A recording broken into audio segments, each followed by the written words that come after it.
Welcome to the Winner Will podcast for athletes, parents, and coaches.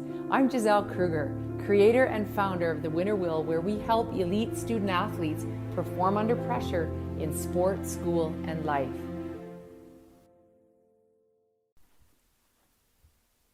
Today I'm going to talk to you about confidence.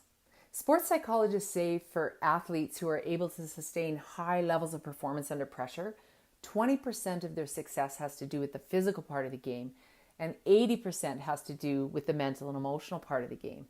And I haven't met a high-performing athlete yet. That doesn't say for sure. Training the mental part of the game, that's a big deal.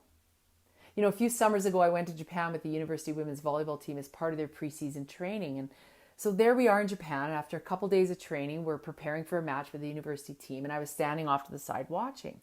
And a couple of the Japanese coaches were looking at me.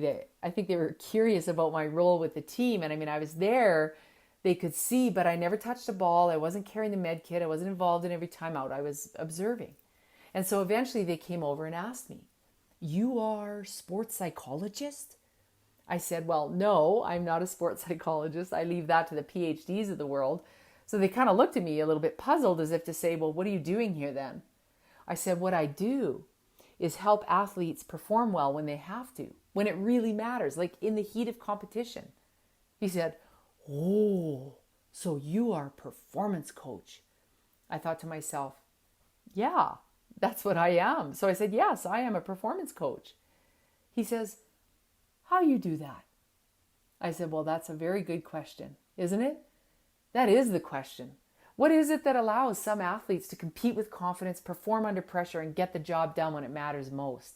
Like, what is it that separates those performers from everyone else? I believe you can learn to compete with confidence and perform under pressure in any circumstance. And I believe that those skills are transferable to every area of your life. Now, confidence is a powerful thing.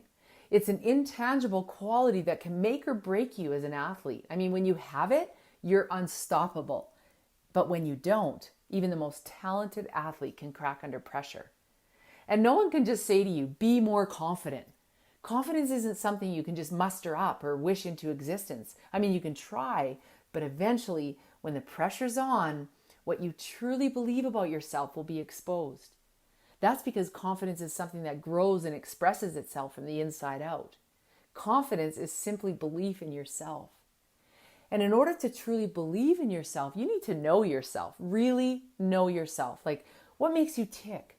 What are your strengths and weaknesses? What are your emotional needs, and how do you respond when those needs aren't getting met? How do you react to disappointment and to stress and to mistakes and to failure? Everyone's different. How are you wired up? What about your personality is working for you in performance, and what may be an obstacle for you? That's what I'm talking about when I say know yourself. Now, confidence is built through self-awareness and then action, doing the training it takes so that you can trust yourself in those pressure-filled moments of competition. Confidence is when you really know that you have what it takes because you've done the work, not just talked about it, not just hoped for it. You've earned your confidence. You trust yourself and your abilities as you do the hard work of training your body, your skills, and your mind, the mental and emotional part of the game.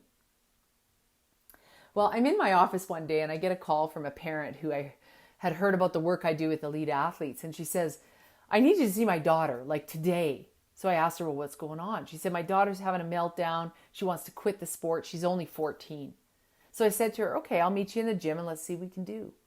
So I walk in the gym and I see this girl, and she's 6 feet tall. Her physical size was enough to make any coach excited.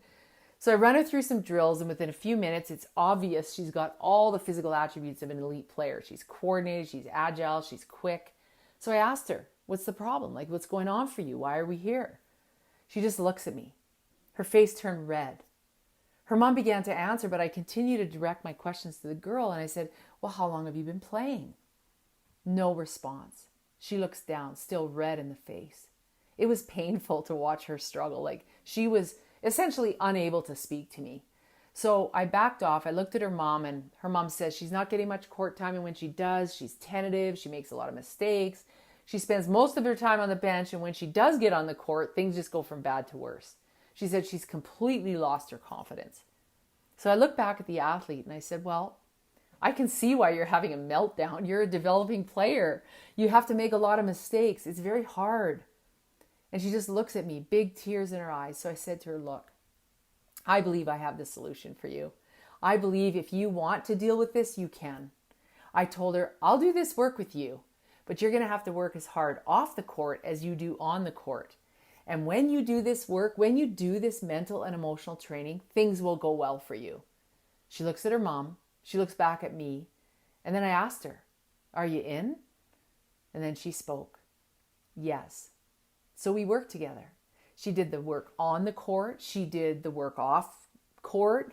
It wasn't easy for her, but she stuck with it. She started to know herself. She started to believe in herself. She became more aggressive. She built her confidence one practice at a time, one off-court session at a time, one rep in the weight room at a time. And the next thing you know, she makes the top club team in the city, becomes a starter. She wins 18U Provincial Athlete Award, gets recruited to a top university team in the country and was a starter when they recently won 2 national championships. When I met her, she was so shy and reserved she couldn't even speak to me. But when she did the work and, she developed into a fierce competitor who can perform her best when it matters most. I'm talking about confidence rooted in, anchored in humility. And the best definition of humility I've ever heard is humility is simply being yourself, not puffing yourself up, not putting yourself down, simply being who you are, being the person you are meant to be. So when you know yourself, when you believe in yourself, when you're the main character in your own life, from this place, you build confidence and are able to perform well when you have to. Now, I believe being a student athlete is an outstanding opportunity. You're not just developing as an athlete, you're developing yourself for the rest of your life. Becoming more self-aware, learning about your strengths and weaknesses, building your confidence, doing the work to recover from failures and overcome obstacles that keep you from reaching your true potential. I can tell you from my 35 years of teaching and coaching, I still get emails from former athletes who share their lives with me. And what I want to say to you is good athletes make good students. Good student athletes make amazing leaders. They go on to have productive, fulfilled lives with meaningful relationships. You are our future leaders, leaders that others will follow, not because of a title, but because of who you are and all the work and training you're doing as you develop. And because you're doing the work to build your confidence, you can take all that learning into the rest of your life. So feel free now to go to our website, thewinnerwill.com, where you can create your own personal profile. Increasing your self-awareness is the first step to building authentic confidence for high performance. Thanks for listening today.